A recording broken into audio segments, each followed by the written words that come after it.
anything out of this conference, please go back to your hotel room, look yourself in the mirror, and stop worrying about trying to be like me or Kim or anybody else, and start really thinking. And by the way, being truthful to yourself hurts. It hurts my feelings that I don't think I can build Facebook or Twitter like Zucks and Ev did. It hurts. But if you're honest with yourself and you really think about what you're best at, I promise you'll build a bigger business. I promise you.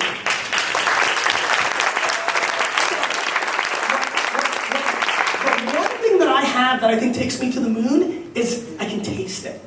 I can taste it. I can just smell when something's happening, right? I can look at something once or twice and I'm like, yep. So in 2003 and 2004, I knew blogging was going to kill, but I didn't do it because I knew I couldn't execute and I wouldn't get the results for the time and effort that it took. But then in 2005, something came along. It was called YouTube. And a couple weeks after it came out, I said, this thing is big. Because I once had asked my developer, how much would it cost me if I made videos about wine and we hosted it on WineLibrary.com? He's like, well, if a lot of people watch, it's going to cost you tens of thousands of dollars per episode. That didn't feel like a good ROI. But then when YouTube came out, he came right to me, Eric Kastner, a big person in my life, at Kastner if you want to give him love with a K. He said, this can host our stuff for free. They're paying. I'm like, they're paying for it? I'm like, this company's going to go out of business. See, sometimes I'm wrong. But what I knew was this was it for me. And in February of 2006, right after the holidays of 2005, I started Wine Library TV. And I'm standing here in front of you. That is a big catalyst to my career. I took something I was good at. I did it faster than everybody. You know why I have so many Twitter followers? Yeah, I'm good, and I know what I'm doing. But in 2006 and 2007 when it came out, and I went on it and spent 16 hours a day on it, you could capture people back then, because everything in life is supply and demand, my friends. Everything in life is supply and demand. And when there was only 100,000 people on Twitter, we just all followed each other. And then because I was maybe a little more entertaining and a little bit better, I kept rolling as it kept growing. Looking at things like Pinterest or Rebel Mouse or Medium or all these new other platforms, if you don't jump and land grab, it's like, you know, the first ladies and dudes that found the coastline at Turks and Caicos, and they're like, we think this is going to be big, and bought up that coastline, they won. And so that's what we're having. Please understand, this whole thought of like, let me wait till somebody else proves it, or let me wait till it's big, or this, that, and the other thing, the thought of not jumping on these new platforms and playing with it so you can taste it for yourselves, the thought of not investing 3 or 4 days out of your year to spend a lot of time on a new platform and realize how valuable these emerging tech platforms are, you may stumble into the next Twitter or Facebook or Tumblr. So that's another ethos of me. I always jump and I'll play. You don't remember Plurk, but I do. Plurk came out and I played. And guess what? It was worthless. It didn't work out. But if you know what the funny part is? I only need one. I mean, looking around the demo in this room, if somebody here was the queen of Pinterest, your life would be good. And if you would have jumped on it 3 years ago and really put all in and spent your time and didn't worry about the ROI that day, but thought about business in a 6, 12, 24-month period, you gotta be practical. I'm not selling you the dream or the secret or any of that stuff. You gotta be practical, you gotta make dollars, you gotta live your life, but way too few people are putting in the time and effort to build long-lasting businesses. Everybody's looking for shortcuts. Let me promise you something. Tech seems fast, and it feels like it's capable for shortcuts, but it's not. And so all I've ever done was one very basic move. Use the lucky DNA that I got with intuition to figure out places where I could tell my story, whether that was e-commerce, whether that was Google AdWords, whether that was my email service, whether it then later became Twitter or Facebook or Tumblr, and I just told them the best way I could, and here's the key, for that platform. The biggest problem I see with a lot of you here, and I've seen a lot of people tweet about this event, so I kind of looked at some accounts and this and that nature, you're applying the same content across all platforms in a world where Facebook and Twitter and Tumblr and Pinterest and Instagram are very different. People are putting 4-minute videos on Facebook. Nobody's going to watch that. Got it? People are putting out, pictures that are not high quality on Pinterest. You already lost. People are not thinking about which filter they're using on Instagram and trying to figure out which one works. The world we're living in today and going forward and forever is going to be figuring out the platforms where you can tell your story best and figuring out how to tell that story uniquely for that platform. How many people here are on Tumblr? Raise your hand. If you're on Tumblr and you're putting out content, and oh, by the way, this is sad because I'm giving myself this piece of advice because I'm not doing it right either. So I'm like yelling at myself right now. If you were on Tumblr and 60 to 70% of your content isn't an animated GIF, you're messing up. How many people here are on Tumblr and 90% of their content is animated GIFs, and if you raise your hand, I'm going to double check, and if you're lying, I'm going to call you out to my 1 million followers. So, let me just take that. Right. But you know what's so funny? You know what's so funny? I'm actually going to use this. What's your name?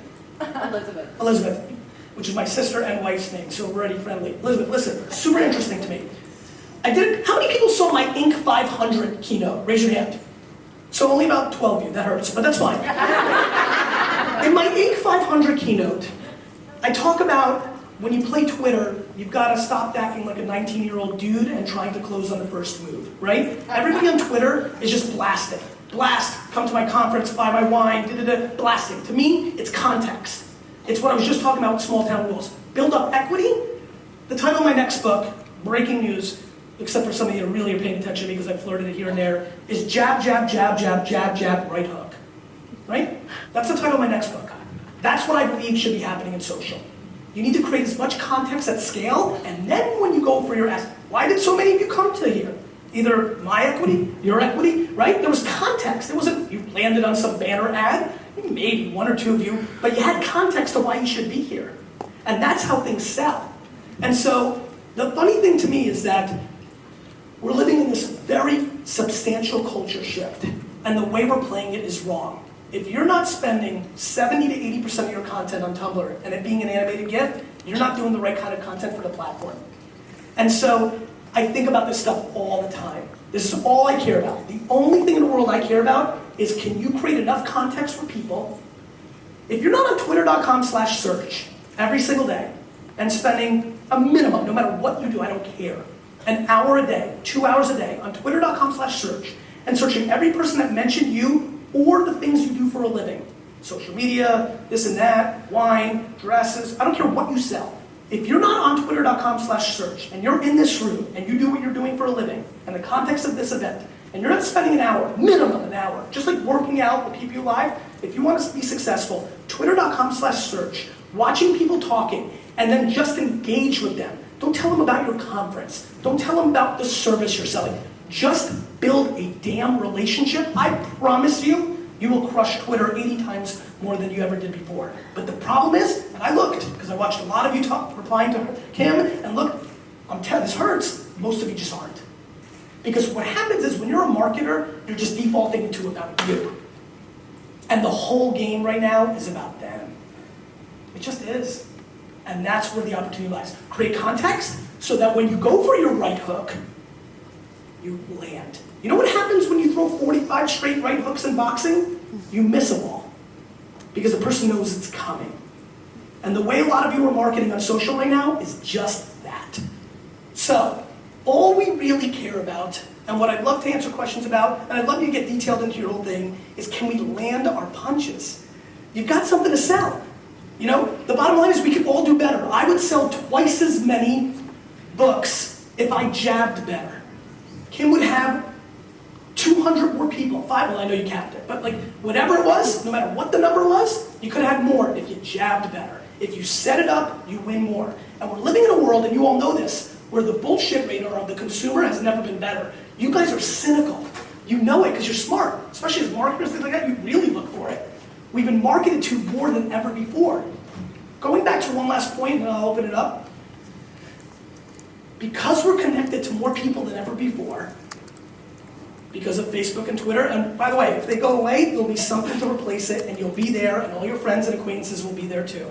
Because we're consuming more from each other, and the way we talk to each other has changed, we're telling each other more small things. Back in the day, it was supply and demand. If you called somebody, you had that one conversation with them. And even with your best girlfriend or guy friend, you know, an hour, I know some people can go a little while, but half an hour, right? And you only get so much in. In this world, it feels so on all the time, so you're sharing less important things. You used to talk about family and the big things. You didn't get down to that you like Snickers, or that, did you see that TV show? Yes, that was something, but you do it more often now. Because of that, because we live in a stream economy, in a world where we're consuming our content now in very quick moments, looking at our streams, we now are getting contexted about products and services from people we actually have relationships with. Every person in this room spends money on things because of a couple of different variables. Number one, convenience. We're lazy. If you can get there in 3 minutes and buy your milk, you don't care that you can save 10 bucks and go somewhere else. You just want it fast. The world is so fast now, we don't have time, kids, family, bills. Convenience is king. Don't let anybody trick you. We're lazy as crap. But the thing that we buy even more on, or equal, or in the same realm, that really matters, that we don't give enough thought to, is context. When your aunt tells you this movie's awesome, you go.